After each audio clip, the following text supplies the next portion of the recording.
មហាជេងជឿនជាតិខ្មែរថ្កើងជ័យយោសុខោលាភោវគ្គទី50តតាំងពីកូន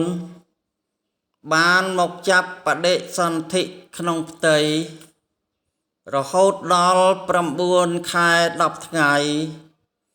គឺព្រះមេត្តាបិតាលោកតមចំណីអាហារសពគ្រប់បែបយ៉ាងមានឈឺសៀតសោកពោះជាដើមទម្រាំបានឆ្លងមហាសមុទ្រផុតពីខ្លួនបន្ទាប់មកព្រះមេត្តាបិតាលោកបានស្រឡាញ់កូននៅពេលកូនដល់អាយុ